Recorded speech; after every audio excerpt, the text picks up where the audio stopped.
Mes parents ont dit à l'hôpital, c'est juste une chirurgie mineure. Va profiter de la remise des diplômes de ta sœur. Elle ira bien. Le médecin a appelé depuis les soins intensifs. Personne n'a répondu. Mon nom est Margot Hale. J'ai 26 ans. Et il y a 4 mois, mes parents m'ont embrassé sur le front dans un couloir d'hôpital, m'ont dit que ce n'était qu'une intervention chirurgicale mineure et ont conduit 4 heures pour voir ma sœur marcher sur scène en toge et mortier. 6 heures plus tard, mon chirurgien les a appelés depuis les soins intensifs. Ma mère n'a pas répondu. Elle a rappelé 47 minutes plus tard, debout dans les toilettes d'un restaurant, avec encore du champagne sur son haleine. Mais ce qu'aucun d'entre eux ne savait, ni mon père, ni ma mère, ni ma sœur, Delia, c'était que le docteur Navarro m'avait déjà dit, avant de me faire entrer dans la salle d'opération, que ce n'était pas mineur, qu'il avait essayé de leur dire, et que personne n'avait écouté. Ce seul jour a divisé ma famille en deux, pas bruyamment, pas avec des cris ou des portes qui claquent. Cela se divise comme les fissures osseuses sous une pression tranquille et répétée, invisible, jusqu'à ce que quelqu'un regarde enfin l'image. La famille Hale vivait au 47 rue Bearwood. Un colonial de 3 chambres dans une banlieue juste au sud de Pittsburgh, en Pennsylvanie. Un revêtement blanc, des volets noirs et une boîte aux lettres en forme de petite grange que mon père a installée l'été de mes 8 ans. De l'extérieur, elle ressemblait à n'importe quelle autre maison du quartier. Des haies bien taillées, un panier de basket dans l'allée que personne n'utilisait plus, un drapeau américain que mon père remplaçait chaque 4 juillet avec une précision presque religieuse. À l'intérieur, c'était comme un sanctuaire pour ma sœur. Mon nom est Margot. Je suis la plus jeune. 3 ans derrière Delia dans tout, ordre de naissance, attention, priorité. Mon père, Glenn Hale, dirigeait une succursale régionale d'une banque de taille moyenne dans la banlieue. Il portait des chemises amidonnées tous les jours, gardait ses cheveux séparés à gauche, et croyait en 2 choses avant tout, le travail acharné et l'apparence. Ma mère, Judith, enseignait la 3e année à l'école élémentaire de Greenfield. C'était le genre de femme que les autres parents décrivaient comme chaleureuse, dévouée, toujours souriante lors des événements scolaires, toujours volontaire pour les ventes de pâtisserie. Et elle était tout cela, juste pas de manière égale pour ses 2 filles. Delia était la fille. Je ne dis pas cela avec amertume. Je le dis parce que c'était simplement la vérité gravitationnelle de notre foyer. Elle avait 3 ans de plus, un M50 de plus, et était infiniment plus visible. Elle parlait tôt, marchait tôt, lisait tôt. Au moment où elle était au collège, elle était présidente du conseil étudiant, vedette de la comédie musicale de l'école, capitaine de l'équipe de débat. Elle remplissait les pièces comme la lumière remplit une fenêtre, sans effort, complètement. Mes parents orbitaient autour d'elle. J'étais plus calme, pas timide exactement, mais prudente.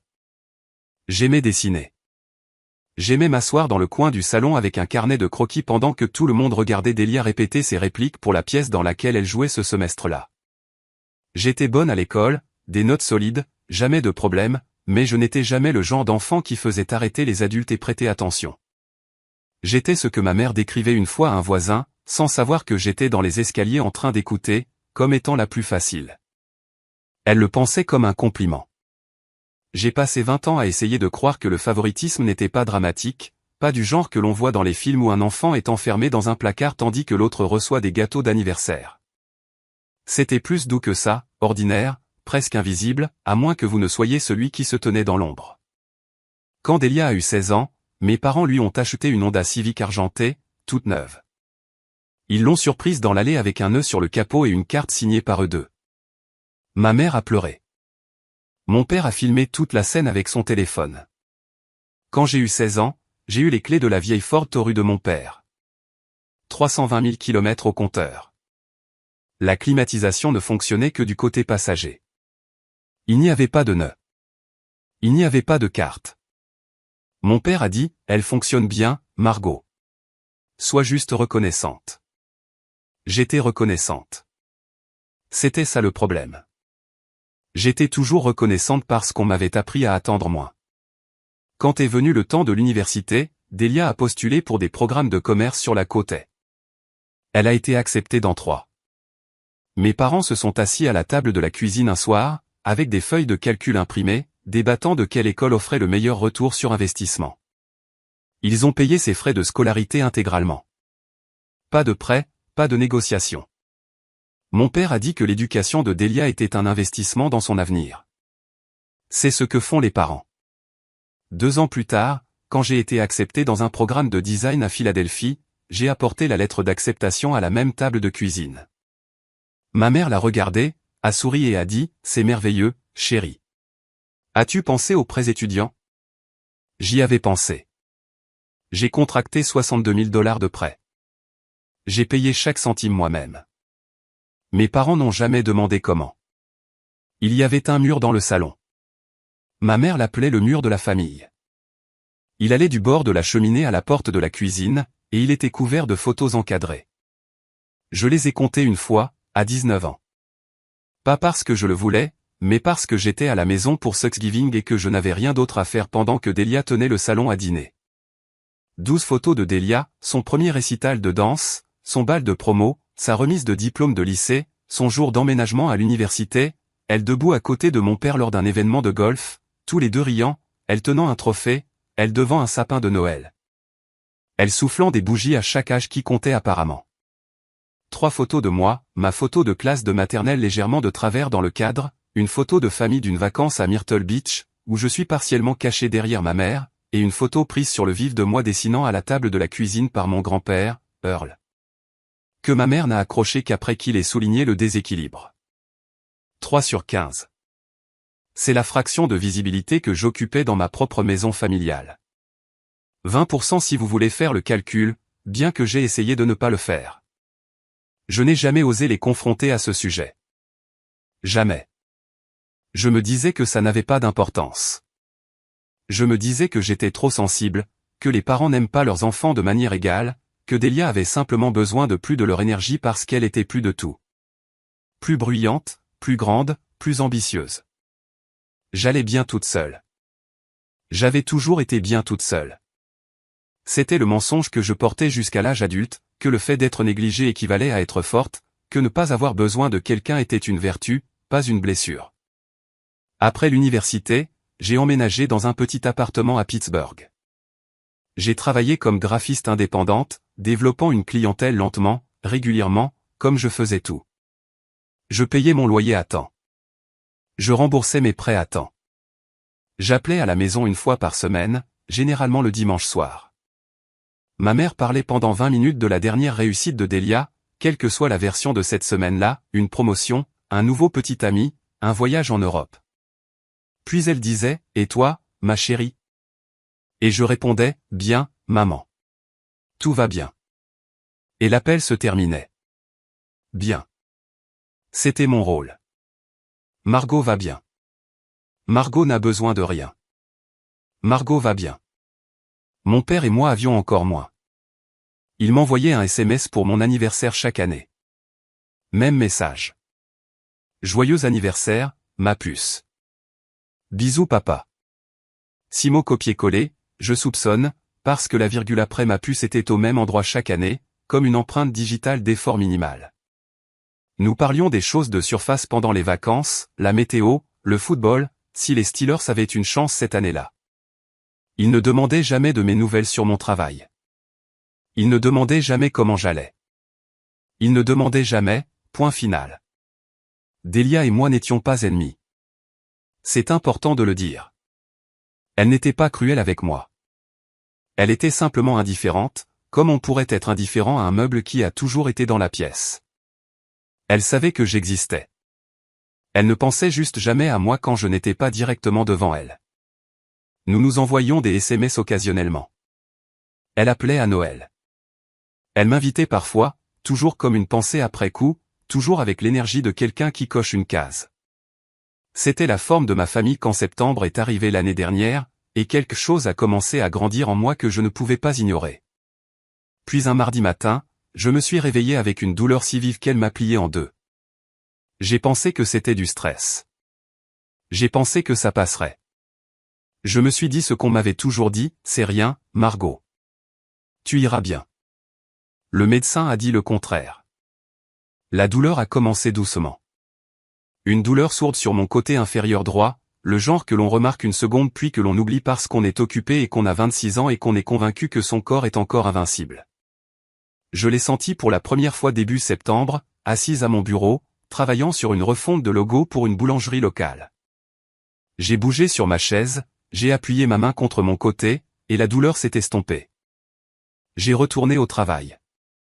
Elle est revenue 3 jours plus tard, plus aiguë. J'étais sous la douche, et elle m'a frappé comme une crampe qui ne savait pas où s'installer. Je me suis appuyé contre le carrelage et j'ai respiré à travers. 30 secondes, peut-être 1 minute. Puis c'est passé. Je me suis séché, habillé, et je me suis dit que ce n'était rien. Mauvaise nourriture, un muscle tiré, le stress d'une date limite que je ne respectais pas. À la 3e semaine de septembre, la douleur n'était plus quelque chose que je pouvais ignorer. Elle venait tous les jours, parfois 2 fois, toujours du côté droit, toujours profonde, comme si quelque chose en moi appuyait contre un mur qu'elle n'était pas censée toucher. J'ai commencé à perdre du poids sans essayer. 2,2 kg en 2 semaines. Mes jeans étaient devenus amples. Mon visage paraissait plus mince dans le miroir de la salle de bain. J'étais fatigué d'une manière que le sommeil ne résolvait pas, le genre de fatigue qui se loge derrière vos yeux et vous fait sentir comme si vous vous déplaciez dans l'eau. Ren l'a remarqué avant moi. Nous dînions dans un restaurant thaïlandais près de mon appartement et elle a posé sa fourchette en plein milieu d'une phrase et m'a fixé. « Tu as l'air de ne pas avoir dormi depuis 1 mois. » « Je vais bien. »« Margot, tu as grincé en prenant un verre d'eau. » Je n'avais pas réalisé que je faisais ça. Elle m'a fait promettre de voir un médecin. J'ai tenu ma promesse seulement parce que Ren est le genre d'ami qui se présentera à votre porte si vous ne le faites pas. Le docteur Navarro n'était pas mon premier médecin. Mon médecin traitant a effectué quelques examens initiaux, analyse de sang et échographie. Quand l'échographie est revenue, elle est devenue très silencieuse un instant, puis a dit qu'elle me référerait à un spécialiste. Elle n'a pas expliqué pourquoi en détail. Elle a juste dit, je veux que quelqu'un de plus expérimenté regarde ça. C'est ainsi que je me suis retrouvé dans le bureau du docteur Rafael Navarro, un chirurgien de l'hôpital général d'Allegheny. Il était dans la 50aine, au visage calme, avec des lunettes de lecture qu'il poussait sans cesse sur son nez. Son bureau sentait le désinfectant pour les mains et les vieux livres. Il y avait des diplômes sur le mur, un petit cactus sur son bureau, et une photo encadrée de 2 adolescentes que j'ai supposé être ses filles. Il a affiché mes clichés sur un moniteur et l'a tourné pour que je puisse voir. Mademoiselle Aïe, vous avez une masse ovarienne. Côté droit, elle mesure environ 7 cm. Il a pointé une ombre grise sur l'écran qui ressemblait à un nuage piégé dans le mauvais ciel. D'après l'imagerie, il s'agit probablement d'un kyste complexe, peut-être un dermoïde ou une tumeur borderline. Nous ne le saurons avec certitude qu'après l'avoir retiré et envoyé à la pathologie. Retiré, ai-je répété. Chirurgie, une laparotomie, très probablement compte tenu de la taille et de l'emplacement. Anesthésie générale. Vous resterez à l'hôpital au moins 1 nuit, peut-être 2 selon ce que nous trouvons une fois à l'intérieur. Il a dit les mots avec soin, comme quelqu'un manipule quelque chose de fragile. Il a expliqué les risques, saignements, infections, la possibilité que la masse soit attachée aux tissus environnants ou aux vaisseaux sanguins, ce qui compliquerait l'ablation, la chance faible mais réelle que si l'analyse pathologique s'avère préoccupante. Un traitement supplémentaire pourrait être nécessaire. Il a utilisé le mot au sérieux 2 fois. Il n'a jamais utilisé le mot au mineur. Avez-vous de la famille à proximité, a-t-il demandé. Mes parents sont à environ 40 minutes. Bien. Je vous recommande fortement d'avoir quelqu'un avec vous, non seulement pour le soutien émotionnel, mais parce que les premières 12 à 24 heures après la chirurgie sont critiques. Vous aurez besoin de quelqu'un pour plaider en votre faveur si vous ne pouvez pas le faire vous-même. J'ai hoché la tête. Je l'ai remercié. J'ai programmé la chirurgie pour le 27 octobre. Puis je me suis assise dans ma voiture dans le parking de l'hôpital pendant 15 minutes, les mains sur le volant, sans conduire nulle part, juste respirant. Ce soir-là, j'ai appelé ma mère. Je lui ai tout dit. La douleur, les examens, la référence, le docteur Navarro, la masse, la date de la chirurgie. J'ai parlé clairement. Je n'ai pas minimisé. Pour peut-être la première fois de ma vie, je n'ai pas dit « je vais bien ». Ma mère a écouté. Puis elle a dit « oh, chérie, ça ressemble à un kyste. Delia en a eu un à l'université, tu te souviens ? Ils lui ont donné la pilule et c'est parti tout seul. Maman, ce n'est pas la même chose. C'est 7 centimètres. Ils doivent opérer. Je sais. Je sais. Je dis juste que ce n'est probablement rien. Ces choses sont très courantes. Quand est la chirurgie? 27 octobre. La pause qui a suivi est quelque chose que je n'oublierai jamais. Ce n'était pas une pause d'inquiétude. C'était une pause de calcul. Margot, c'est le même week-end que la remise des diplômes de Delia. Delia terminait son MBA à Columbia. La cérémonie était le 27 octobre, le même jour à New York, à 4 heures de Pittsburgh. Je sais que le timing est mauvais, ai-je dit prudemment. Mais le docteur Navarro a dit que cela ne pouvait pas attendre. Encore une pause. Puis la voix de ma mère est passée à ce ton vif et gestionnaire qu'elle utilisait quand elle réorganisait la réalité pour qu'elle corresponde à une version qu'elle préférait. Eh bien, je suis sûr que ce sera une procédure rapide. Ces choses le sont généralement. Tu seras probablement sorti pour le déjeuner, et Ren sera là avec toi, n'est-ce pas? C'est une si bonne amie. Nous t'appellerons dès que la cérémonie sera terminée. Nous serons probablement de retour tard dans la soirée. J'ai tenu le téléphone contre mon oreille et j'ai fixé le mur de mon appartement. Sur une impression encadrée que j'avais conçue moi-même, des formes abstraites en bleu sourd, le seul art que j'avais jamais accroché. J'ai pensé lui dire ce que le docteur Navarro avait réellement dit, sur les risques, sur le mot sérieux, sur la façon dont il avait spécifiquement demandé si j'avais de la famille à proximité. Au lieu de cela, j'ai dit, d'accord, maman. Parce que c'est ce que j'ai toujours dit. Mon père a été encore plus direct. Il m'a appelé 2 jours plus tard, non pas pour demander des nouvelles de la chirurgie, mais pour me dire qu'il avait réservé un hôtel près de Columbia pour le week-end. Ta mère me dit que tu as une petite procédure cette semaine. Tu vas t'en sortir, ma puce. Les médecins aujourd'hui aiment faire paraître les choses pires qu'elles ne le sont. C'est ainsi qu'ils justifient la facture. Il a ri de sa propre blague. Delia travaille si dur pour ce MBA. Nous ne pouvons pas le manquer. Je comprends, papa. C'est ma fille. Je n'ai pas dit à Delia moi-même. Je suppose que ma mère l'a fait. Des semaines plus tard, j'ai appris que ma mère lui avait décrit la situation comme « Margot se fait enlever un petit kyste. Rien de grave.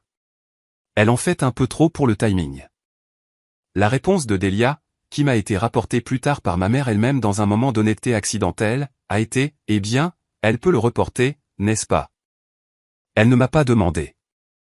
Elle n'a pas appelé. Elle n'a pas envoyé de SMS. Elle a simplement absorbé la version des événements qui exigeait le moins d'elle et est passée à autre chose.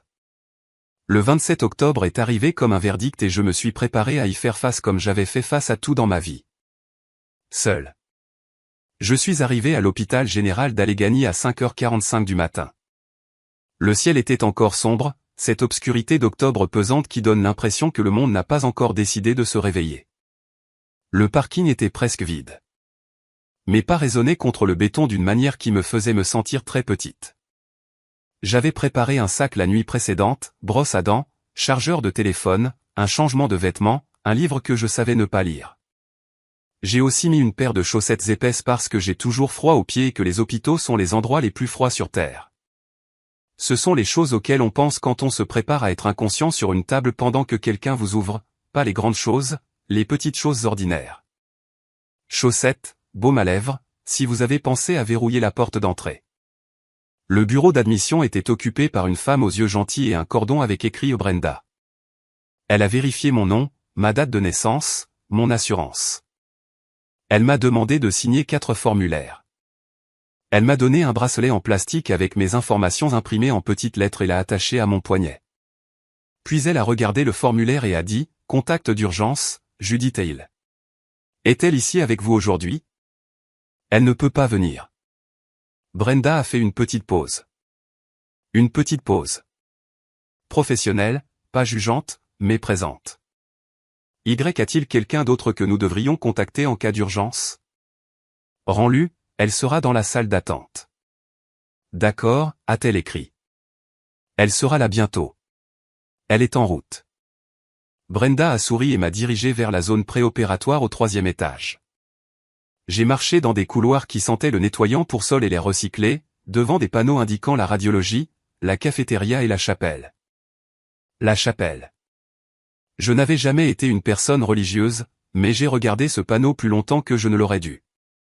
La zone préopératoire était une longue pièce divisée par des rideaux en baies individuelles. Chaque baie avait un lit d'hôpital, une chaise, un moniteur et un petit crochet pour les effets personnels.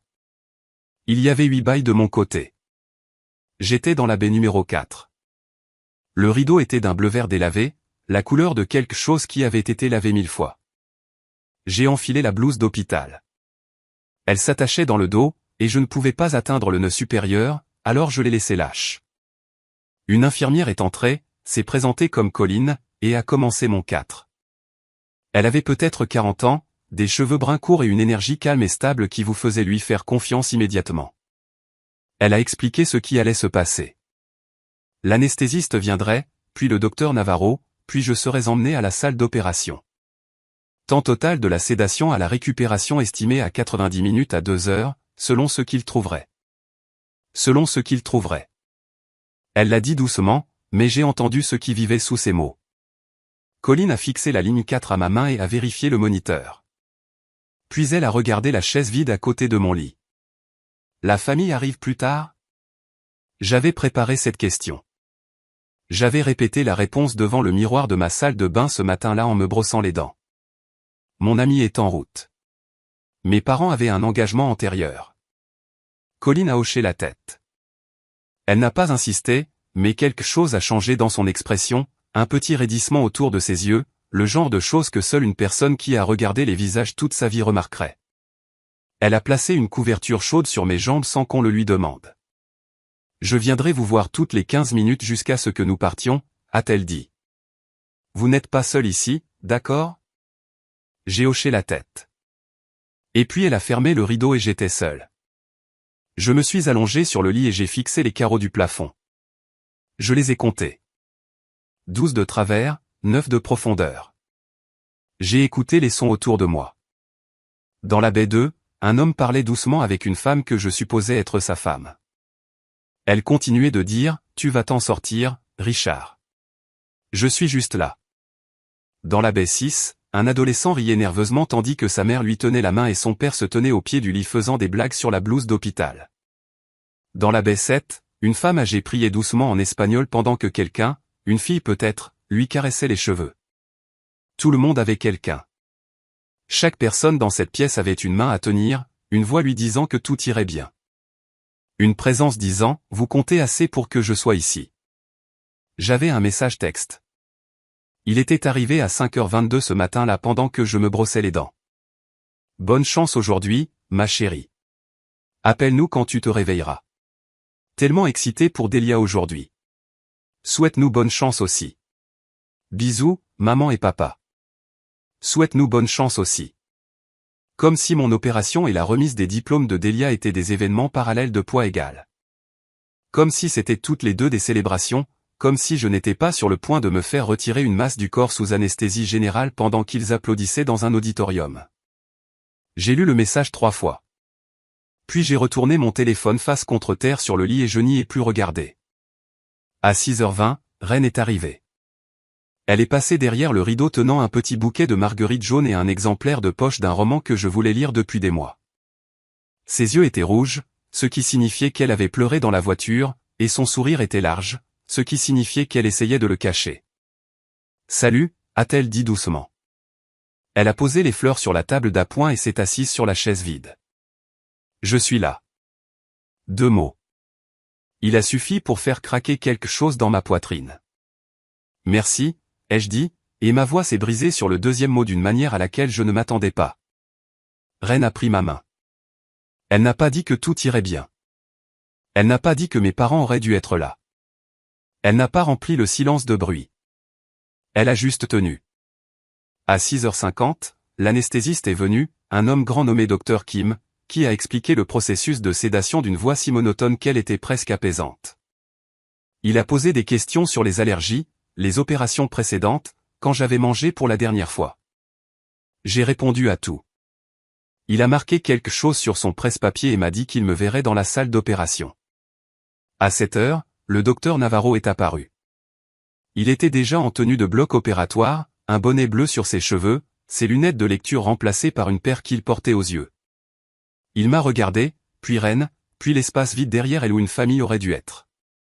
Mademoiselle Aïe, comment vous sentez-vous? Nerveuse? J'ai admis. Il a hoché la tête. C'est normal. Il a fait une pause. Quelqu'un d'autre vient-il? Non. Il a maintenu mon regard un instant, pas de pitié, quelque chose de plus proche de la reconnaissance, comme un homme qui avait vu cela auparavant et n'avait toujours pas fait la paix avec ça. Très bien, a-t-il dit doucement. Nous allons prendre très bien soin de vous là-dedans. À 7h15, 2 aides sont venus débloquer les roues de mon lit. Reine m'a serré la main une dernière fois. Je serai juste là quand tu te réveilleras, a-t-elle dit.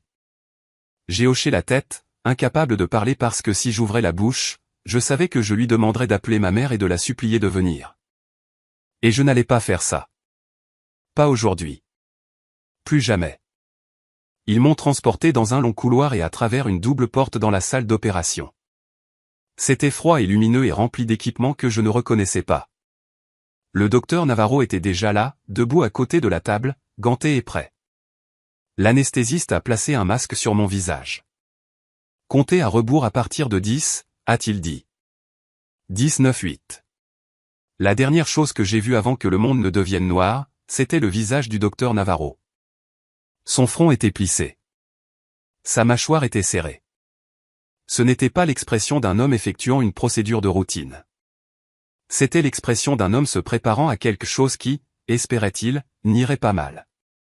Ce que je vais décrire m'a été raconté plus tard, reconstitué à partir des notes chirurgicales, de Rennes, de l'infirmière Colline, et éventuellement du docteur Navarro lui-même, parce que je n'étais pas là pour tout cela. J'étais quelque part entre vivante et non vivante, flottant dans une obscurité chimique où le temps n'existe pas et où le corps devient une chose dont d'autres personnes sont responsables. La chirurgie a commencé à 7h22 du matin. Pendant les 30 premières minutes, tout s'est déroulé comme prévu. Le docteur Navarro a fait l'incision, accédé à la cavité abdominale et localisé la masse sur mon ovaire droit. Elle était plus grande que ce que l'imagerie avait suggéré, pas 7 cm, mais plutôt 9. Mais la taille seule n'était pas le problème. Le problème était l'emplacement. La masse avait poussé dans une position où elle appuyait contre l'artère ovarienne droite et avait développé des adhérences, des bandes de tissu cicatriciel qui l'avaient attachée aux structures environnantes. Elle était emmêlée d'une manière que les clichés n'avaient pas entièrement révélée. Navarro m'a dit plus tard qu'au moment où il a vu l'étendue des adhérences, il a regardé son assistant chirurgical de l'autre côté de la table et a dit 2 mots, appelez le vasculaire. C'était à 7h54 du matin. À 7h54, à 418 km au nord-est, ma mère repassait la robe de Delia dans une chambre d'hôtel près de l'université de Columbia. Mon père était en bas dans le hall de l'hôtel, buvant du café et lisant la section sportive sur son téléphone. Ils étaient arrivés la nuit précédente, arrivés tard, dormis dans une chambre king-size qui coûtait $280 la nuit. Ma mère avait disposé sa tenue sur le lit d'appoint, une robe bleu marine qu'elle avait achetée spécialement pour l'occasion, des chaussures assorties, des boucles d'oreilles en perles que mon père lui avait offertes pour leur 25e anniversaire. À 8h12, Navarro a tenté de séparer la masse de l'artère. Un petit vaisseau s'est déchiré. Pas l'artère principale, une branche, mais assez. Le sang a commencé à s'accumuler dans le champ chirurgical plus vite que l'aspiration ne pouvait l'évacuer. Ma tension artérielle a chuté. L'anesthésiste a ajusté mes fluides, injecté des médicaments, appelé des chiffres qui ont rendu la pièce silencieuse. À 8h12, ma mère se bouclait les cheveux dans le miroir de la salle de bain. Elle m'a dit plus tard qu'elle fredonnait. À 8h45, la chirurgienne vasculaire, une femme nommée Dr Priya Anand, était arrivée et était préparée à côté de Navarro. Ensemble, elles ont travaillé pour isoler le vaisseau qui saignait et le clamper. Ma tension artérielle s'est stabilisée brièvement, puis a chuté à nouveau. Ils ont commandé 2 unités de sang. Une ligne de transfusion a été commencée. À 8h45, Glenn et Judith et ils sont entrés dans l'auditorium de la Columbia Business School. Judith a envoyé un emoji de cœur à Delia par SMS.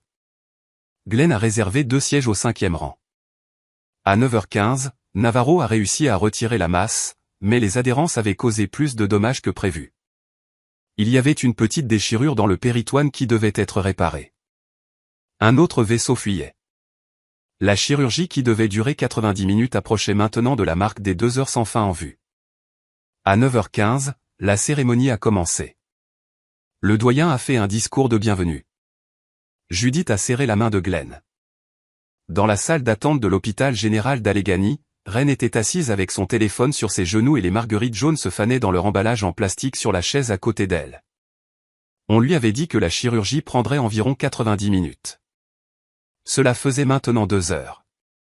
Elle est allée au poste des infirmières et a demandé une mise à jour. La procédure est toujours en cours, a dit l'infirmière. Quelqu'un viendra vous parler quand il y aura des nouvelles. Reine s'est rassise. Elle a fixé l'horloge sur le mur. Elle m'a envoyé un SMS, sachant que je ne pouvais pas le lire, juste pour avoir quelque chose à faire. Toujours là, toujours en attente. Tu vas t'en sortir. À 10h30, soit 3h08 de chirurgie, mon rythme cardiaque est devenu irrégulier. L'anesthésiste l'a signalé. Navarro s'est arrêté. La pièce a retenu son souffle. Des médicaments ont été administrés. Mon cœur s'est stabilisé. Mais le moment avait coûté quelque chose, un rappel que le corps sur la table n'était pas seulement un problème chirurgical, mais une personne en équilibre sur le bord d'une ligne très fine. À 10h30, le nom de Delia Hill a été appelé. Elle a traversé la scène à Columbia, a serré la main du doyen et a levé son diplôme vers le public. Judith s'est levée. Glenn s'est levé. Ils ont applaudi si fort que leurs paumes les ont fait mal. Judith pleurait. Elle a sorti son téléphone et a pris cette photo rapidement. Glenn a enregistré une vidéo, sa main tremblant légèrement, non pas de peur, mais de joie. 2 minutes plus tard, Judith a posté la meilleure photo sur Facebook. La légende disait, le moment le plus fier de ma vie. Ma petite fille a réussi. MBA de Columbia. Nous avons toujours su que tu changerais le monde, Delia. Le moment le plus fier de ma vie. À cet instant précis, le docteur Navarro était jusqu'au coude dans mon abdomen, le front humide, sa voix stable mais tendue, disant à son équipe, j'ai besoin de plus d'aspiration à gauche. Priya, où en est ce vaisseau? À 11h45, près de 4h30 plus tard, Navarro a terminé la réparation finale. La masse était sortie, le saignement était contrôlé, la déchirure était suturée, mais mon corps avait traversé une guerre. J'avais reçu 3 unités de sang. Mes signes vitaux étaient stables mais fragiles. Navarro a pris la décision de m'envoyer aux soins intensifs pour surveillance plutôt qu'à la salle de réveil standard. À 11h45, la famille Hill est sortie de l'auditorium sous le soleil vif d'octobre. Delia était entre ses parents, un bras autour de chacun d'eux. Ils riaient. Un camarade de classe a proposé de prendre leurs photos. Ils ont posé devant la bannière de Columbia, 3 halles, au visage lumineux et complet. Personne n'a parlé de moi. Personne n'a regardé son téléphone. Dans la salle d'attente, Reine n'avait pas bougé depuis 5 heures. Elle avait vu des familles aller et venir, vu des chirurgiens délivrer des nouvelles, bonnes et terribles, vu l'horloge faire son circuit lent et indifférent. Elle avait appelé mon téléphone 6 fois sachant qu'il était éteint, juste pour entendre mon message vocal. Elle s'était rongé l'ongle jusqu'à rien. À 12h30, une infirmière est finalement venue dans la salle d'attente. Vous êtes ici pour Margot Hill? Reine s'est levée si vite que les marguerites sont tombées par terre. Elle est sortie de chirurgie. Elle est transférée aux soins intensifs. Je vois. La voix de Reine s'est brisée. Pourquoi aux soins intensifs? C'était censé être. Le chirurgien vous parlera bientôt. Veuillez vous asseoir. Reine ne s'est pas assise. Elle est restée debout au milieu de la salle d'attente, les mains tremblantes, le téléphone serré dans sa poignée, et a fait ce que je n'avais pas fait, ce que je n'aurais jamais demandé à quelqu'un de faire. Elle a appelé ma mère. Judith n'a pas répondu. Reine a rappelé. Pas de réponse. Elle a appelé mon père. Pas de réponse. Elle a appelé Judith une 3e fois, une 4e fois, une 5e. À 13h17, le docteur Raphaël Navarro est sorti de l'aile chirurgicale, toujours en tenue de bloc, son bonnet retiré et froissé dans une main. Son visage portait l'épuisement particulier d'un homme qui venait de passer près de 6 heures à garder quelqu'un en vie face à des complications dont il avait prévenu. Il a trouvé Reine debout près du poste des infirmières, le visage blanc, serrant son téléphone. Elle est vivante, a-t-il dit d'abord, parce que c'est ce que font les bons chirurgiens. Ils répondent à la seule question qui compte avant toute autre chose. Elle est stable, mais la chirurgie était beaucoup plus complexe que prévu. Je dois parler à sa famille. Ren l'a regardé avec quelque chose entre la rage et le deuil. J'essaie. Ils ne répondent pas. Navarro a pris le numéro de téléphone lui-même. Il s'est dirigé vers le poste des infirmières, a pris la ligne de l'hôpital et a composé le numéro. Et quelque part dans un restaurant à Manhattan, entouré de rires et de verres de champagne, et de la lueur chaleureuse de la célébration, le téléphone de Judith Hale a commencé à sonner d'un indicatif de Pittsburgh qu'elle ne reconnaissait pas. Cette fois, elle ne l'a pas fait taire. Le restaurant s'appelait Lucas. C'était un petit Italien à 3 pâtés de maison du campus de Columbia. Nappe blanche, bougies et porte-bougies. Le genre de restaurant qui ressemble à une occasion même quand rien de spécial ne se passe. La famille Hale avait une table pour 6 personnes, Glenn et Judith d'un côté. Delia et son petit ami, un homme nommé Tran, qui travaillait dans le conseil, de l'autre. 2 camarades de classe de Delia occupaient les chaises restantes. Il y avait des graissins sur la table et une bouteille de Prosecco que Glenn avait commandée avec une fierté qui frôlait la cérémonie. Le téléphone de Judith a vibré dans son sac. Elle y a jeté un coup d'œil. Un numéro de Pittsburgh qu'elle ne connaissait pas. Elle l'a fait taire et s'est retournée vers la conversation. Il a sonné à nouveau. Elle a fouillé dans son sac, a refusé l'appel et a posé le téléphone face contre terre sur la table. Probablement une arnaque, a-t-elle dit à personne en particulier. Glenn a hoché la tête sans lever les yeux. Il était en train de raconter à Tran le premier trophée de concours d'épellation de Delia, une histoire qu'il avait racontée au moins 40 fois au cours des 20 dernières années. Chaque fois avec le même enthousiasme que la première. Le téléphone a sonné une 3e fois, même numéro. Judith a froncé les sourcils. Elle l'a pris, s'est excusée, et s'est dirigée vers l'arrière du restaurant, au-delà des toilettes, dans un couloir étroit près de la cuisine qui sentait l'ail et le savon à vaisselle. Elle a répondu avec l'irritation légère de quelqu'un qui a été interrompu pendant un repas important. Allô? Est-ce Judith Hale? Oui. Qui est-ce? Je m'appelle Dr Raphaël Navarro. Je suis chirurgien à l'hôpital général d'Allegheny à Pittsburgh.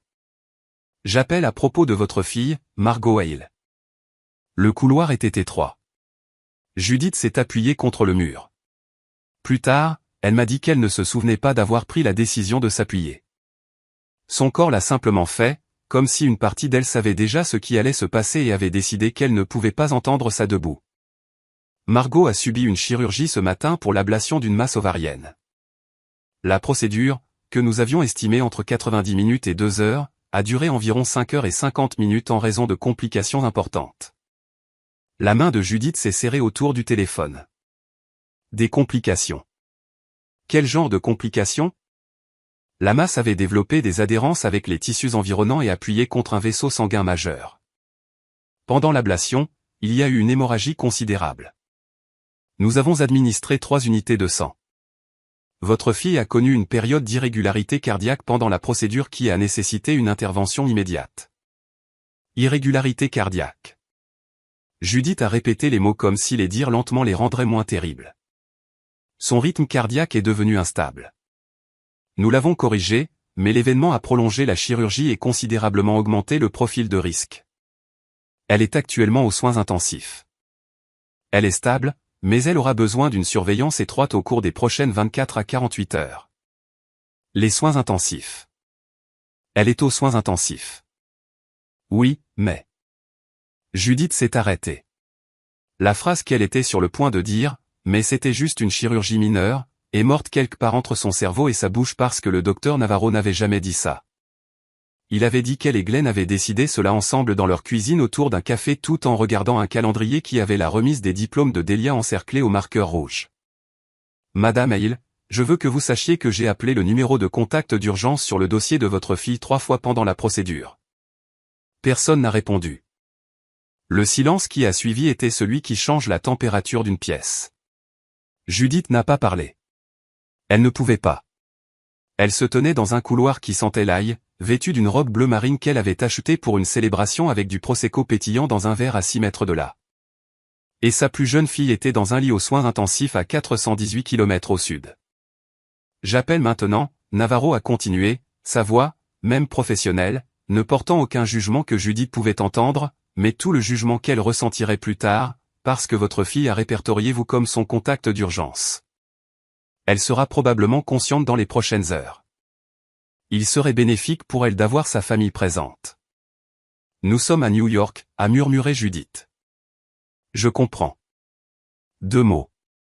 Il n'a rien dit de plus. Il n'en avait pas besoin. La géographie de la situation était sa propre condamnation. Vous êtes à New York. Votre fille est aux soins intensifs à Pittsburgh. La distance entre ces 2 faits est la distance entre la famille que vous croyez être et la famille que vous êtes réellement devenue. Judith est retournée à la table. Elle ne pleurait pas encore. Les larmes viendraient plus tard dans la voiture, quelque part sur l'autoroute de Pennsylvanie dans l'obscurité, avec les mains de Glenn blanches sur le volant et le silence entre eux assez épais pour étouffer. Elle s'est arrêtée au bord de la table. Tout le monde a levé les yeux. Les graissins étaient à moitié mangés. Le prosecco était encore froid. Nous devons y aller, a-t-elle dit. Glenn a lu son visage. Il a posé son verre. Qu'est-ce qui s'est passé? Margot est aux soins intensifs. La table est devenue silencieuse. Pas le silence poli d'une pause dans la conversation, mais le silence sans air de quelque chose qui se rupture. Quoi? Glenn a repoussé sa chaise. Les soins intensifs pour l'ablation d'un kyste. Ce n'était pas l'ablation d'un kyste, Glenn. La voix de Judith s'est brisée pour la première fois. Ce n'était jamais juste l'ablation d'un kyste. Le médecin a dit qu'il y avait des complications, des saignements, quelque chose avec son cœur. Elle est en chirurgie depuis près de 6 heures. Glenn s'est levé. Sa serviette est tombée par terre. Il ne l'a pas ramassée. Son visage est passé par 3 expressions successives, confusion, puis peur, puis quelque chose de plus dur, quelque chose qui ressemblait au début d'un homme réalisant qu'il a fait un choix qu'il ne peut pas annuler. Delia a regardé ses parents. Attendez, que se passe-t-il? Margot va bien?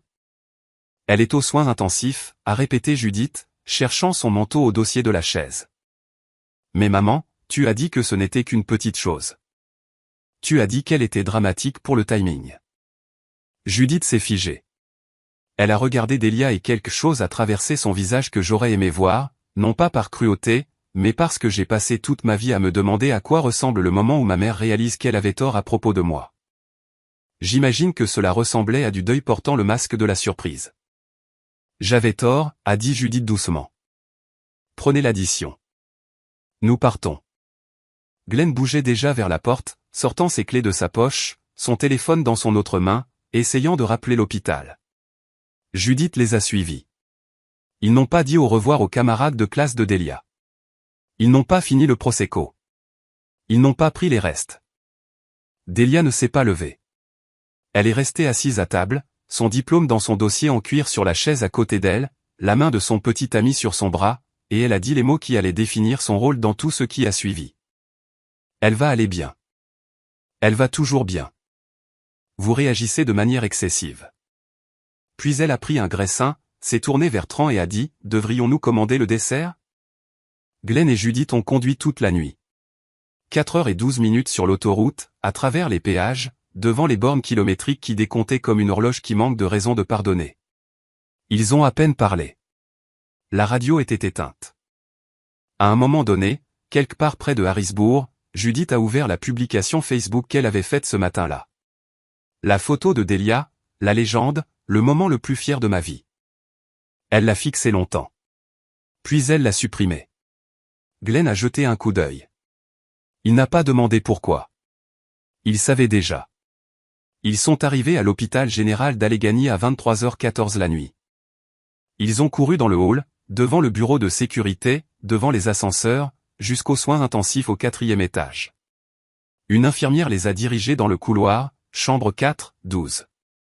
Ils ont ouvert la porte en poussant, à bout de souffle, terrifiés, et prêts à voir leur fille. Mais la chaise à côté de mon lit était déjà occupée, et l'homme assis dessus les a regardés avec une expression qui portait 20 ans de silence, atteignant enfin sa limite. Grand-père Earl n'est pas levé. Il n'a pas dit bonjour. Il a regardé son fils et sa belle-fille, toujours dans leurs vêtements de fête, sentant encore légèrement le prosecco et la culpabilité, et il a dit un mot. Asseyez-vous. Earl David Hale avait 78 ans. Il vivait seul dans une petite maison de 2 chambres sur une colline près d'Erie, en Pennsylvanie, à environ 2 heures au nord de Pittsburgh. La maison lui appartenait, ainsi qu'à ma grand-mère, Ruth, décédée il y a 6 ans d'un accident vasculaire cérébral qui l'a emporté dans son sommeil un mercredi matin de mars. Après sa mort, Earl est resté. Il tondait la pelouse lui-même. Il cuisinait ses propres repas. Il conduisait son vieux camion Chevy au magasin de bricolage tous les samedis et à l'église tous les dimanches.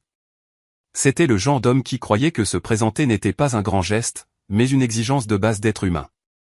Ren l'avait appelé à 21h45 ce matin-là, 2h30 après le début de ma chirurgie, quand l'infirmière lui a dit que la procédure prenait plus de temps que prévu et qu'elle ne pouvait pas joindre mes parents. Ren avait le numéro de mon grand-père parce que je le lui avais donné des années auparavant, pas pour les urgences, mais parce qu'Earl était la seule personne de ma famille à qui je faisais confiance sans hésitation, et je voulais que quelqu'un d'autre ait ce lien au cas où j'en aurais besoin. Earl a répondu à la 2e sonnerie. Ren a expliqué la situation en phrases courtes et saccadées. Margot est en chirurgie. Ça prend plus de temps que prévu. Ses parents sont à New York pour la remise des diplômes de Delia.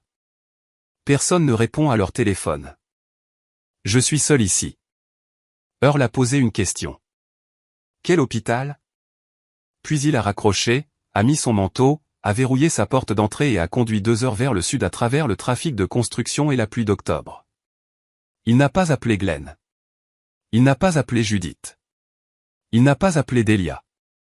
Il est simplement monté dans son camion et est parti parce que sa petite fille était sur une table d'opération et que les personnes qui auraient dû être là avaient choisi d'être ailleurs. Il est arrivé à l'hôpital général d'Allegheny à 12h15 de l'après-midi, juste au moment où le docteur Navarro terminait la chirurgie. Ren l'a rencontré dans le hall. Elle m'a raconté plus tard que lorsqu'elle l'a vu traverser les portes automatiques, 78 ans, légèrement essoufflé, ses cheveux gris fins humides par la pluie, portant une chemise de flanelle et des bottes de travail parce qu'il n'avait pas eu le temps de se changer. Elle a commencé à pleurer si fort qu'elle n'a pas pu parler pendant une bonne minute. Earl a posé une main sur son épaule et a dit, « Tu as bien fait de m'appeler. Maintenant, emmène-moi auprès d'elle. » Ils sont allés aux soins intensifs ensemble. J'étais toujours inconsciente, intubée, des moniteurs suivant chaque battement de cœur. Earl a tiré la chaise du visiteur aussi près que possible du lit, en fonction des fils. Il s'est assis. Il a pris ma main, celle sans la voix 4, et il l'a tenue. Il n'a pas lâché pendant les 11 heures suivantes. Ren est resté 2 heures de plus. Puis Earl lui a dit de rentrer chez elle et de se reposer. « Tu as fait assez » a-t-il dit. « Je ne pars pas. » Ren a hésité, mais Earl lui a donné ce regard qu'il avait perfectionné au cours de 5 décennies de paternité. Le regard qui dit « Ce n'est pas une suggestion ». Elle a laissé son numéro de téléphone aux infirmières et est rentrée chez elle. Earl est resté assis sur cette chaise tout l'après-midi. Il a regardé les moniteurs. Il a regardé les infirmières entrer et sortir. Il a regardé ma poitrine se soulever et tomber sous la mince couverture de l'hôpital. À un moment donné, l'infirmière Colleen est entrée pour vérifier mes signes vitaux et l'a vu tenir ma main. La tête baissée, ses lèvres bougeant légèrement. « Est-ce que vous priez ?» a-t-elle demandé doucement. « Je parle à ma femme » a-t-il dit, lui demandant de veiller sur celle-ci d'où qu'elle soit. Colleen m'a raconté cette histoire 3 jours plus tard, et c'est la seule fois pendant tout mon séjour à l'hôpital où j'ai pleuré devant quelqu'un sans essayer de m'arrêter. Quand Glenn et Judith ont fait irruption dans la porte des soins intensifs à 23h14 cette nuit-là, Earl était exactement là où il était depuis 11 heures. Même chaise, même position, mes mains toujours dans les siennes. Il n'avait pas mangé. Il n'avait pas dormi. Il n'avait pas quitté la pièce, sauf une fois pour aller aux toilettes, et même alors, il avait demandé à Colleen de rester avec moi jusqu'à son retour. Il a levé les yeux vers son fils et sa belle-fille. Glenn portait toujours le veston qu'il avait porté pour la remise des diplômes. Judith portait toujours la robe bleu marine. Ils étaient essoufflés d'avoir couru dans l'hôpital. Leur visage portait l'expression particulière des personnes qui avaient passé 4 heures en voiture à contempler la possibilité que leur enfant puisse mourir pendant qu'il mangeait des graissins. Earl ne s'est pas levé. « Asseyez-vous » a-t-il dit. Glenn a tiré une 2e chaise du coin. Judith est restée debout, ses yeux fixés sur moi, sur les tubes des moniteurs, sur la contusion sur ma main due à la voix 4, sur la pâleur de mon visage sous les lumières fluorescentes. Sa main est allée à sa bouche. Mon Dieu. Mon Dieu, Margot. Elle ne peut pas vous entendre, a dit Earl. Elle est inconsciente depuis ce matin. Les médecins disent qu'elle se réveillera probablement demain. Glenn s'est assis. Ses mains étaient sur ses genoux. Il fixait le sol. Papa, nous ne savions pas que c'était si sérieux. Earl a été silencieux un instant avant de parler. Sa voix était basse et stable, la voix d'un homme qui porte quelque chose de lourd depuis très longtemps et qui a finalement décidé de le poser. Vous ne vouliez pas savoir. Ce n'est pas juste. Glenn. Earl a dit le nom de son fils de la manière dont on ferme une porte fermement, complètement. J'ai conduit 2 heures sous la pluie aujourd'hui parce qu'une fille nommée Reine, qui n'a aucun lien de parenté avec Margot, s'est souciée d'assez pour m'appeler. Votre fille ne m'a pas appelé elle-même. Elle n'a appelé personne dans cette famille. Comprenez-vous ce que cela signifie? Glenn a ouvert la bouche. Rien n'en est sorti. Cela signifie qu'elle a appris que les appels sont inutiles. Cela signifie qu'elle a été enseignée, encore et encore, par vous et par Judith, que ses urgences ne sont pas prioritaires, que sa douleur n'est pas urgente, qu'elle est la fille qui peut attendre. Judith s'est laissée tomber sur la chaise à côté de Glenn. Des larmes coulaient sur son visage, mais elle n'a fait aucun bruit. Elle a pleuré de la manière dont les gens pleurent quand ils savent qu'ils n'ont pas le droit d'être bruyants à ce sujet. Earl a fouillé dans la poche intérieure de sa chemise de flanelle et en a sorti un petit carnet. C'était le genre que l'on peut acheter dans n'importe quelle pharmacie, spirale, avec une couverture bleu pâle. Il l'a tenu pour qu'ils puissent tous les deux le voir. J'ai commencé à tenir ceci il y a 4 ans, après la remise des diplômes de Margot, celle à laquelle vous êtes arrivé avec 40 minutes de retard parce que Delia avait un brunch que vous ne pouviez pas manquer. Il a ouvert le carnet. Les pages étaient remplies de son écriture, petite et précise. L'écriture soignée d'un homme qui avait travaillé de ses mains toute sa vie et comprenait la valeur d'un effort attentif et délibéré. Septembre il y a 4 ans, remise des diplômes de Margot. Glenn et Judith sont arrivés 40 minutes en retard. Brunch de Delia. Il a tourné la page. Décembre de la même année. Premier contrat indépendant de Margot. Elle a appelé Judith pour partager la nouvelle. Judith a parlé pendant 14 minutes de la promotion de Delia. N'a posé aucune question à Margot sur le contrat. Il a tourné une autre page et une autre et une autre. Mars il y a 3 ans, Margot était malade avec une pneumonie. A demandé à Judith d'apporter de la soupe. Judith a dit qu'elle était occupée à aider Delia à déménager. Il a continué à lire. Thanksgiving il y a 2 ans. Margot a proposé d'accueillir. Judith a choisi l'appartement de Delia parce qu'il était plus grand. N'a pas dit à Margot avant la veille. 17 entrées. 4 ans de moments catalogués dans un carnet de pharmacie par un homme de 78 ans qui regardait sa petite fille disparaître en pleine vue. Glenn a fixé le carnet comme s'il s'agissait d'un miroir montrant un reflet qu'il ne reconnaissait pas. Earl a fermé le carnet et l'a posé sur ses genoux. 17 fois, Glenn. 17 fois en 4 ans que Margot avait besoin de vous ou de Judith. Étage 17 fois vous avez choisi autre chose, quelqu'un d'autre. Il a fait une pause. Et aujourd'hui, vous avez choisi une remise de diplôme plutôt qu'une chirurgie. Vous l'avez laissé seul sur une table d'opération pour applaudir Delia. Les soins intensifs étaient silencieux à l'exception du bip régulier du moniteur cardiaque, une machine qui comptait le fait que j'étais encore en vie. Earl a regardé son fils, puis Judith, et a dit ce que personne dans la pièce n'était prêt à entendre. C'est pour ça que j'ai changé mon testament il y a 2 mois. Les mots sont restés suspendus dans l'air de cette chambre de soins intensifs comme la fumée persiste après que quelque chose ait déjà brûlé.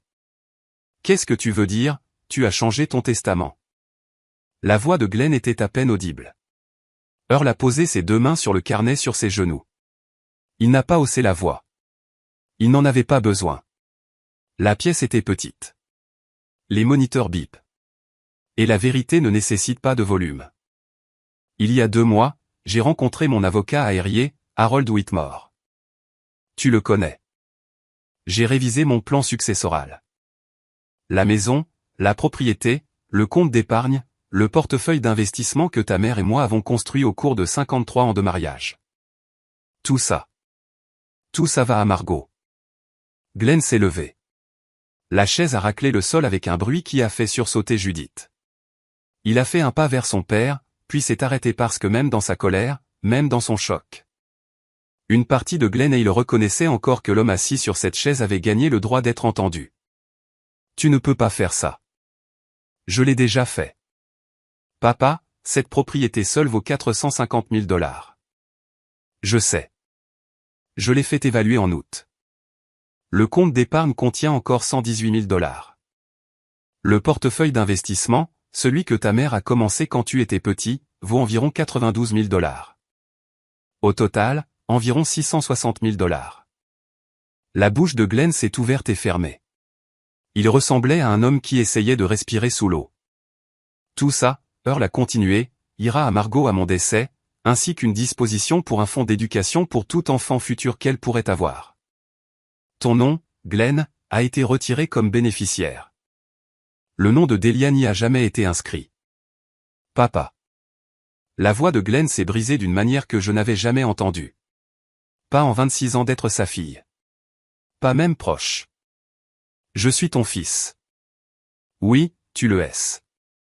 Et Margot est ta fille. Et ce soir, elle est allongée dans un lit aux soins intensifs parce qu'une masse a failli la tuer sur une table d'opération pendant que vous buviez du Prosecco et postiez des photos. Earl a fait une pause. Dis-moi, Glenn, quand tu as appris qu'elle était ici, la première chose que tu as ressentie était-ce de la peur pour elle ou de la honte pour toi? Glenn n'a pas répondu. Il n'avait pas besoin de le faire. La réponse était écrite sur son visage dans une langue qui n'a pas besoin de mots. Judith a parlé pour la première fois depuis qu'Earl avait fait l'annonce. Sa voix était brute, râpée jusqu'à quelque chose qui ne ressemblait pas du tout au ton vif et gestionnaire qu'elle portait habituellement. Earl, s'il te plaît. Nous avons fait une terrible erreur. Nous le voyons maintenant. Mais tu ne peux pas punir Glenn pour. Je ne punis personne, Judith. Earl s'est tourné vers elle et son expression s'est adoucie, mais seulement légèrement. Je protège quelqu'un. Il y a une différence. La punition regarde en arrière. La protection regarde en avant.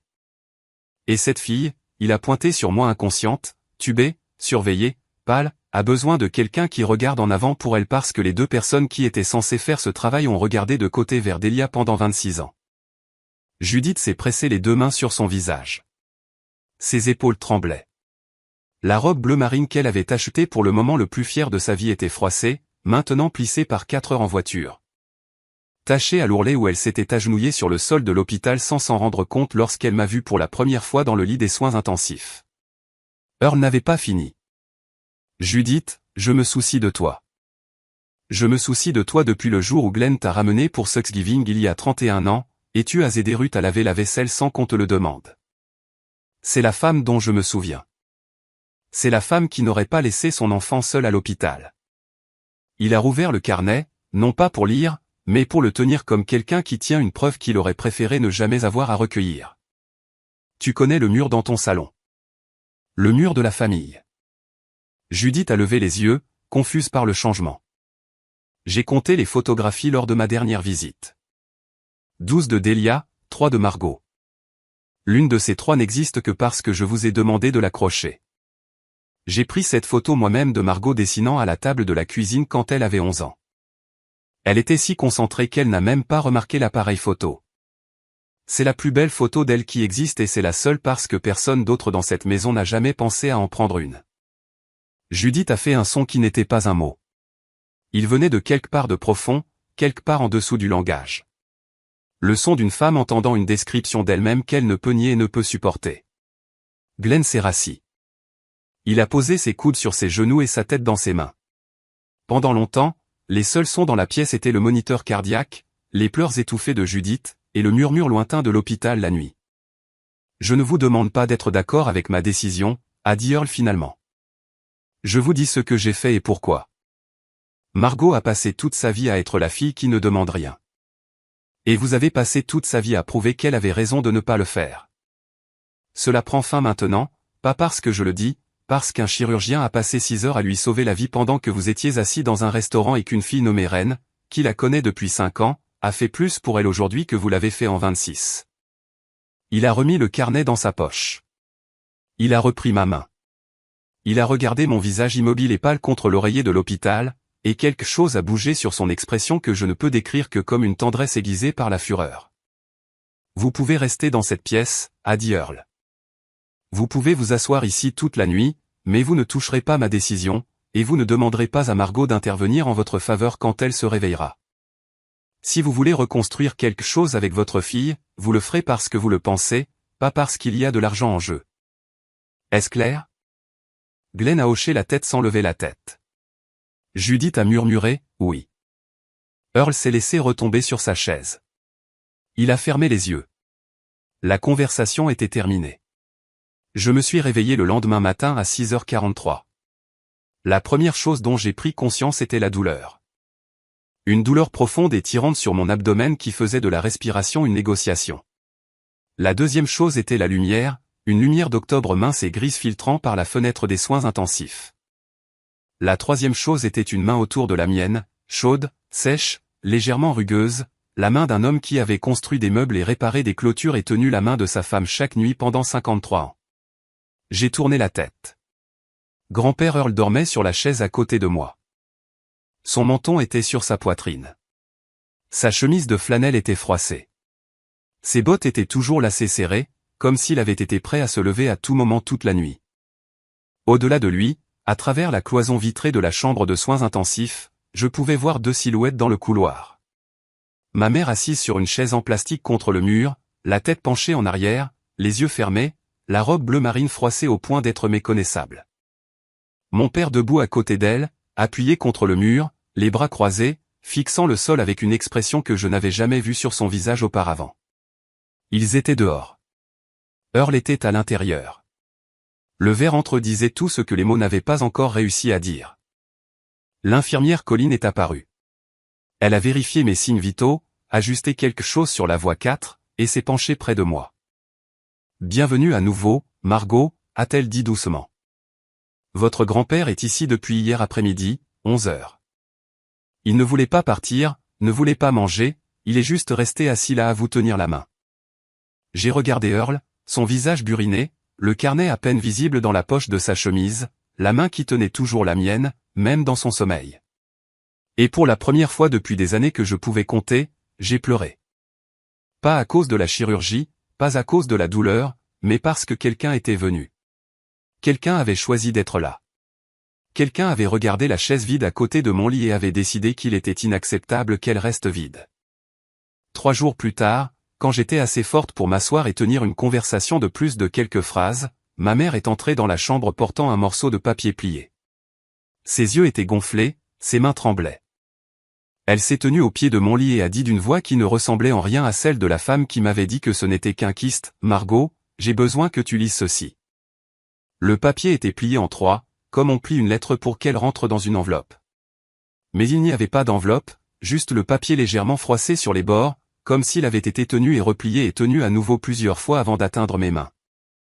L'écriture était celle de ma mère, la même cursive soignée qu'elle utilisait sur les cartes d'anniversaire et les listes de courses, sauf qu'ici les lettres étaient plus petites, plus serrées, comme si elle avait appuyé trop fort. Je l'ai déplié, 4 pages recto verso. Ma mère m'avait écrit une lettre parce qu'elle ne pouvait pas dire les mots à voix haute, et je comprends ça maintenant. Certaines vérités sont trop lourdes pour la voix. Elles ont besoin du poids lent et délibéré d'un stylo sur le papier où l'on ne peut pas se cacher derrière le ton ou le timing ou l'interruption commode de quelqu'un d'autre entrant dans la pièce. Elle se tenait au pied de mon lit pendant que je lisais. Elle ne s'est pas assise. Elle n'a pas parlé. Elle tenait ses mains jointes devant son estomac, comme elle se tenait lors des réunions parents-professeurs. La posture d'une femme se préparant à être jugée. La lettre a commencé simplement. « Margot, je ne sais pas si tu me pardonneras. Je n'écris pas cela pour te demander de le faire. J'écris cela parce que tu mérites de connaître la vérité, même si la vérité te fait me haïr. » Elle a d'abord écrit à propos de Delia, non pas pour excuser quoi que ce soit, mais pour expliquer l'architecture d'un favoritisme qu'elle prétendait n'avoir jamais eu l'intention d'avoir. Elle a écrit qu'à partir du moment où Delia est née, elle s'était reconnue en sa fille aînée, l'extraversion, le besoin d'attention, la façon dont Delia traversait les pièces comme si elle jouait pour un public qu'elle pouvait sentir mais pas voir. Judith a écrit qu'aimer Delia lui semblait toujours facile parce qu'aimer Delia, c'était aimer une version d'elle-même à qui on avait donné une seconde chance de tout faire correctement. Puis elle a écrit à mon sujet. tu es arrivé dans ce monde tranquille. Tu n'as pas pleuré pendant les 30 premières secondes et les infirmières ont dû te stimuler pour obtenir une réponse. Ton père a plaisanté en disant que tu étais déjà facile à vivre. J'ai ri. Je n'aurais pas dû rire parce que quelque part dans cette blague se trouvait la graine de tout ce qui a suivi. Elle a écrit que je lui rappelais sa propre mère, ma grand-mère de son côté, une femme nommée Patricia, décédée quand j'avais 4 ans. Patricia avait été calme, artistique, profondément intérieure. Elle et Judith avaient une relation compliquée, faite de longs silences et de déceptions inexprimées. Judith a écrit que quand elle me regardait, surtout à mesure que je grandissais, elle voyait les manières de Patricia, mon habitude de dessiner seule, ma préférence pour le calme. Mon refus de rivaliser pour l'attention. Et au lieu de voir ses qualités comme des forces, elle les voyait comme un avertissement, comme si être comme Patricia signifiait que je porterais aussi la tristesse de Patricia, la distance de Patricia, l'incapacité de Patricia à se connecter. Je t'ai repoussé parce que j'avais peur de qui tu me rappelais. Ce n'est pas ton fardeau. Ce n'était jamais ton fardeau. Mais je te l'ai mis quand même, et je suis si profondément désolé. Elle a écrit à propos du mur de photographie. Elle a admis qu'elle n'avait jamais décidé consciemment d'accrocher moins de photos de moi. Cela s'était produit progressivement, comme l'érosion, une photo à la fois, un moment à la fois, jusqu'à ce que le déséquilibre soit si grand qu'il devienne invisible pour la personne qui l'a créé. Elle a écrit que lorsqu'Earl l'a souligné il y a 2 ans, elle l'avait rejeté. Lui avait dit qu'il était sentimental. S'était dit que le mur reflétait simplement qui avait le plus de jalons à documenter. Je me suis dit que tu n'avais pas besoin des mêmes choses que Delia. Je me suis dit que tu étais forte, indépendante, autonome. Mais ce que je faisais réellement, c'était décider que tes besoins étaient moins importants parce qu'ils étaient moins bruyants. Et c'est une forme de négligence que je passerai le reste de ma vie à essayer de comprendre. Ensuite, elle a écrit à propos de la chirurgie. Je savais que ce n'était pas mineur. J'ai lu les documents. J'ai vu les formulaires de consentement sur le comptoir de la cuisine lors de notre visite il y a 2 semaines. J'ai vu les mots anesthésie générale et complications possibles et risque d'hémorragie. Je les ai lus et puis je me suis dit que les médecins écrivent toujours le pire scénario pour se protéger légalement. Je me suis dit que tu irais bien. J'ai choisi de croire cela non pas parce que les preuves le soutenaient, mais parce que le croire me permettait d'aller à New York sans culpabilité. Elle a écrit que le matin du 27 octobre, alors qu'elle repassait la robe de Delia dans la chambre d'hôtel, elle avait eu un moment, un éclair de doute, une tension dans sa poitrine qu'elle a reconnue comme de la peur, pas pour Delia, mais pour moi. Elle avait envisagé d'appeler l'hôpital pour vérifier l'horaire de la chirurgie. Elle avait envisagé de m'appeler pour dire qu'elle m'aimait, qu'elle pensait à moi, qu'elle aurait aimé être là. J'ai pris le téléphone. J'ai regardé ton nom dans mes contacts. Et puis Delia a frappé à la porte et a dit qu'elle avait besoin d'aide pour ses cheveux. Et j'ai reposé le téléphone. J'ai choisi la fille qui demandait plutôt que la fille qui ne le fait jamais. Et ce choix a failli me coûter tout. La dernière page a été la plus difficile à lire. Non pas à cause de ce qu'elle disait, mais à cause de ce qu'elle ne disait pas. Il n'y avait aucune promesse que les choses seraient différentes. Il n'y avait aucune déclaration de changement. Il y avait seulement une admission brute et non décorée qu'elle m'avait fait défaut d'une manière qui ne pouvait pas être réparée avec une lettre. Je ne sais pas comment être la mère que tu méritais. Je ne suis pas sûr de savoir comment apprendre. Mais je vais essayer, Margot. Pas parce qu'Earl a changé son testament. Pas parce que tu as failli mourir. Mais parce que je me suis assise dans ce couloir pendant 3 jours et que j'ai regardé ton grand-père faire ce que j'aurais dû faire. Et j'ai réalisé que le problème n'était jamais que tu n'avais pas besoin de moi. Le problème, c'est que je me suis convaincu que tu n'en avais pas besoin pour ne pas avoir à me présenter. J'ai lu la lettre 2 fois. La seconde fois était plus lente. J'ai remarqué les endroits où l'encre avait bavé, où une goutte d'eau, une larme que je suppose, avait légèrement déformé le papier. J'ai remarqué les endroits où elle avait barré un mot et l'avait réécrit, où les phrases trébuchaient avant de trouver leur rythme. Ce n'était pas une lettre polie. Ce n'était pas l'œuvre d'une femme qui y avait pensé pendant des années. C'était l'œuvre d'une femme qui s'était assise dans un couloir d'hôpital pendant 3 jours et s'était finalement regardée sans le réconfort de son propre récit. J'ai plié la lettre et l'ai posée sur la couverture à côté de moi. « As-tu dit à Delia ?» ai-je demandé. Le visage de Judith a changé. Quelque chose a clignoté sur lui. Pas tout à fait de la culpabilité, pas tout à fait de la frustration, quelque chose de plus fatigué que l'un ou l'autre. Je l'ai appelé hier. Je lui ai dit ce qui s'est passé. Je lui ai parlé du testament d'Earl. Je lui ai dit que nous devions parler en famille de la façon dont nous t'avons traité. Qu'a-t-elle dit? Judith a regardé le sol. Elle a dit que je réagissais de manière excessive. Elle a dit qu'Earl était manipulateur et que tu utilisais la chirurgie pour obtenir de la sympathie. J'ai hoché la tête. Je n'ai pas réagi parce que la réponse de Delia n'était pas une surprise. C'était une confirmation de quelque chose que j'avais toujours su mais que je n'avais jamais été prête à nommer. Ma sœur ne me voyait pas comme quelqu'un qui avait été lésé. Elle me voyait comme quelqu'un qui dérangeait sa version de la réalité. D'accord, ai-je dit. Margot, je suis désolé. Je suis tellement désolé. Je sais, maman. Cet après-midi-là, mon père est entré dans la pièce. Il n'a pas apporté de lettre. Il n'a apporté aucun mot qu'il avait répété ou un discours qu'il avait préparé. Il s'est assis sur la chaise où Earl s'était assis pendant 11 heures, la chaise qui portait encore l'empreinte d'un homme qui s'était présenté sans qu'on le lui demande. Et Glenn a mis son visage dans ses mains et a pleuré. Je n'avais jamais vu mon père pleurer. Pas à l'enterrement de sa mère. Pas à aucun moment de mes 26 ans de vie. Il a pleuré de la manière dont les hommes de sa génération pleurent, silencieusement d'abord, puis en vagues saccadées qu'il essayait de supprimer et n'y parvenait pas. Je ne sais pas par où commencer, a-t-il dit. Je l'ai regardé, l'homme qui m'envoyait les mêmes 6 mots tous les anniversaires depuis une décennie. L'homme qui avait acheté une voiture à ma sœur et m'avait donné les clés de quelque chose dont il ne voulait plus. L'homme qui avait qualifié ma chirurgie de petite procédure et avait conduit 4 heures dans la mauvaise direction. Tu peux commencer par être ici, ai-je dit. Juste ici. C'est suffisant pour l'instant. Il a hoché la tête. Il n'a pas tendu la main pour prendre la mienne. Il n'était pas encore prêt pour ça et moi non plus. Mais il est resté.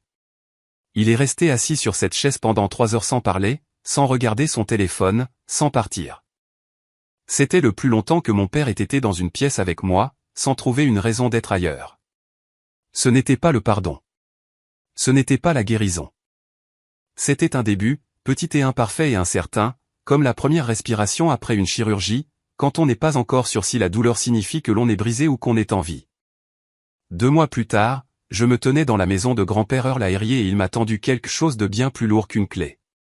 Le rapport d'anatomopathologie est arrivé 11 jours après la chirurgie, bénin. La masse était un tératome kystique mature, complexe et têtu et emmêlé dans des endroits où il ne devait pas être, mais pas cancéreux. Quand le docteur Navarro m'a appelé avec les résultats, j'étais assise dans mon appartement à Pittsburgh, toujours en mouvement lent, toujours endolori, apprenant encore à respirer sans grimacer. Il a dit le mot bénin et je l'ai remercié, j'ai raccroché le téléphone, et je me suis assise sur le sol de ma cuisine pendant 10 minutes parce que mes jambes avaient cédé et que je n'avais pas l'énergie de me relever. Bénin, non pas parce que l'univers me devait de la gentillesse, mais parce que parfois la chose qui a failli vous tuer décide à la dernière minute de vous laisser rester. Je ne le prends pas à la légère. Je ne le prendrai jamais à la légère. La convalescence a été lente. L'incision a guéri par étapes, les couches externes d'abord, puis les tissus plus profonds, chaque semaine un peu moins de douleur, un peu plus d'amplitude de mouvement. Je n'ai pas pu travailler pendant 3 semaines.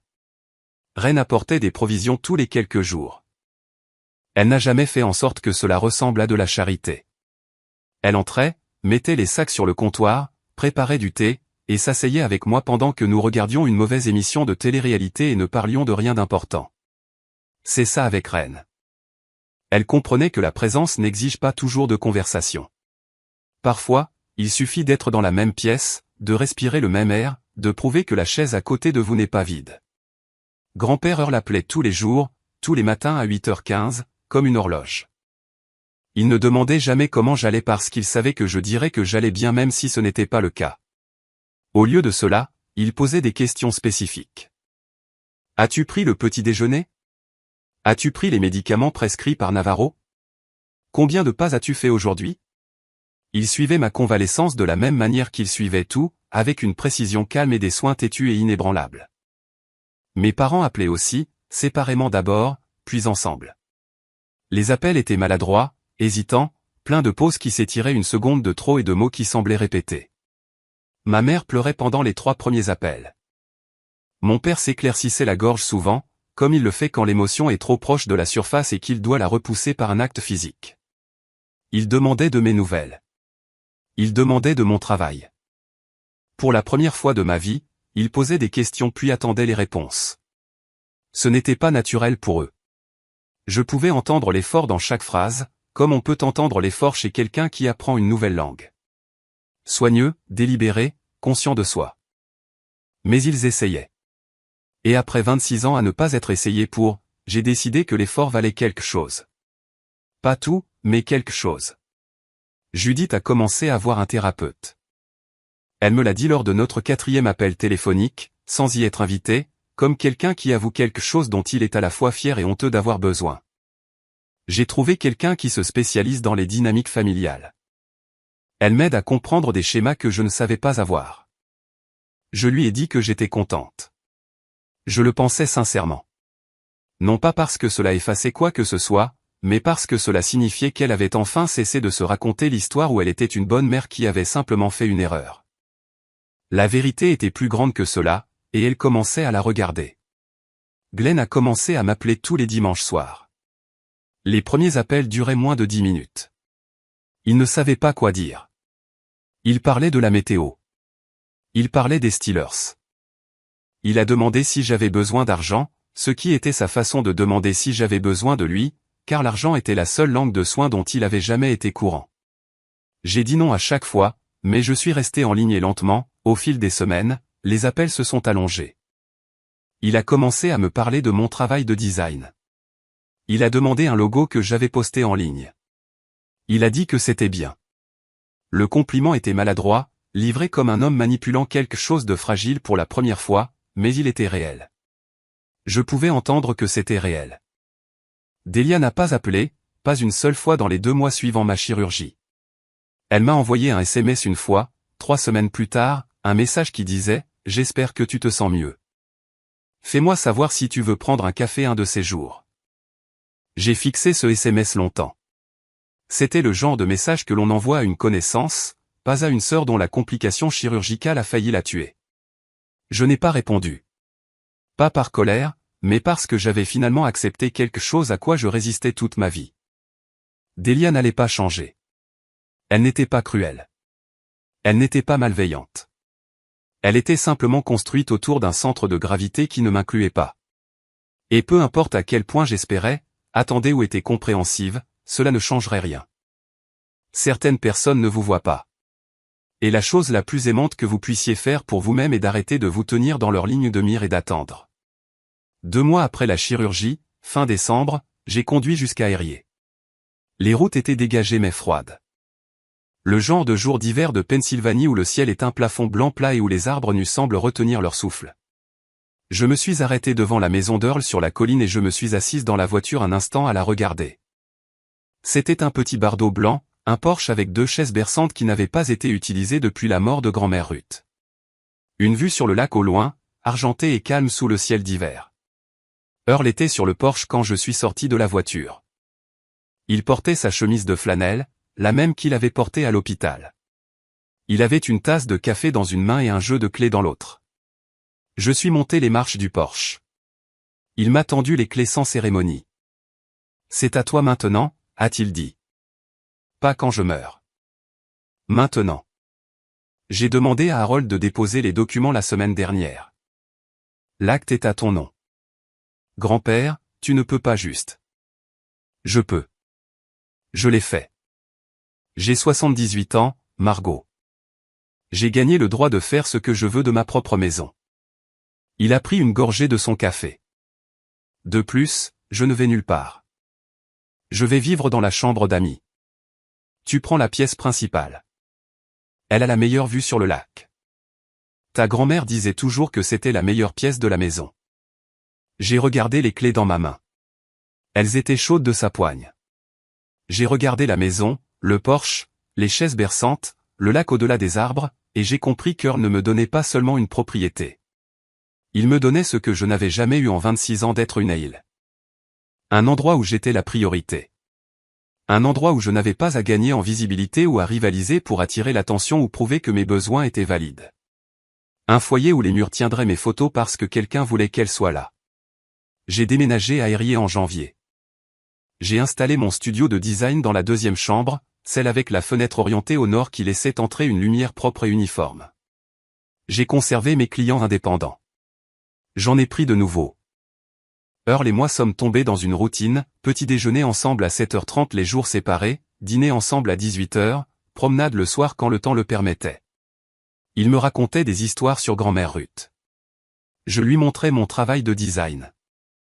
Il ne comprenait pas la plupart des choses, mais il regardait attentivement chaque pièce et disait toujours, celle-là a quelque chose. Reine est venue en voiture le premier week-end où j'étais installé. Elle a apporté du vin et un cadeau de pendaison de crémaillère, une impression encadrée d'une marguerite jaune, la même fleur qu'elle avait apportée à l'hôpital. Nous nous sommes assis sur le porche dans des manteaux épais enveloppés de couvertures, regardant le lac gelé. Tu sais ce que j'ai appris? Ai-je dit. Quoi? La famille n'est pas les gens qui sont censés être là. La famille, ce sont les gens qui se présentent. Reine a trinqué son verre contre le mien. Il t'a fallu du temps. J'ai ri. C'était la première fois que je riais pleinement sans réserve depuis avant la chirurgie. Cela a résonné sur le porche et au-delà de la colline et a disparu dans le vaste ciel gris au-dessus d'Eyrier, en Pennsylvanie, où une petite maison blanche sur une colline était devenue ce qu'elle attendait toujours de devenir, un foyer. Parfois, les personnes censées vous protéger sont celles qui vous apprennent que votre douleur n'est pas importante. Et parfois, un homme tranquille en chemise de flanelle conduit 2 heures sous la pluie pour vous tenir la main parce qu'il croit que se présenter n'est pas facultatif. La chirurgie qui a failli me coûter la vie m'a donné quelque chose que je n'avais jamais eu auparavant, la preuve que l'amour n'est pas bruyant, pas performatif, pas conditionnel. Il arrive et il reste.